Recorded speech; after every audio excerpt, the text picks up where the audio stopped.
আগামীকাল ঘাটালে ভোট, আর ভোটের আগে ঘাটাল থেকে 24 লক্ষ টাকা উদ্ধার হলো। কোথা থেকে উদ্ধার হলো? এক বিজেপি নেতার থেকে 24 লক্ষ টাকা উদ্ধার।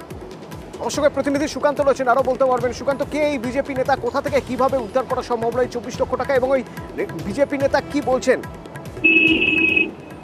দেখো অতনুদা, দাসপুর থানার কিশোরদহ এলাকায়, অর্থাৎ পূর্ব মেদিনীপুরের যে পাঁচপুরা থানা, সেই বর্ডার এলাকা থেকে এই টাকা উদ্ধার হয়েছে। এবং প্রশান্ত বেরা, যে বিজেপি নেতা, শুধু বিজেপি নেতা নয়, দাসপুর বিধানসভার আগের বারের তিনি বিজেপির প্রার্থী ছিলেন, তার গাড়ি থেকে প্রায় 24 লক্ষ টাকা উদ্ধার করেছে।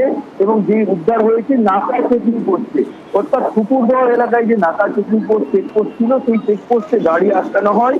সেই গাড়ির ভেতর থেকে দেখা যায় ব্যাগের ভেতরে ঠোকা ঠোকা টাকা, প্রায় 24 লক্ষ টাকা সেই গাড়ি থেকে উদ্ধার। এবং সেই টাকা কোথায় নিয়ে যাওয়া হচ্ছিল, কেন নিয়ে যাওয়া হচ্ছিল, এবং সেই টাকার যে লেনদেন হয়েছে তার ডকুমেন্ট কোনো কিছু শো করতে পারেননি ওই বিজেপি নেতা, যার ফলে আপাতত এই টাকা বাজেয়াপ্ত করা হয়েছে। কিন্তু পুলিশ এখন পুরো বিষয়টাই তদন্ত শুরু করেছে যে এই টাকা ভোটের কাজে ব্যবহার করার জন্য নিয়ে আসা হচ্ছিল।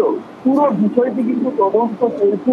এক কথায় এই নিয়ে একটা রাজনৈতিক সরগোল পড়ে গেছে। অর্থাৎ ওই টাকার কোনো বৈধ নথি নেই বলেই দাবি করছে পুলিশ। এখনো পর্যন্ত ওই বিজেপি নেতা বলতেই পারেনি টাকা কোথা থেকে আসছিল, কেন, কোথায় টাকা নিয়ে যাচ্ছিলেন। ধন্যবাদ সুকান্ত।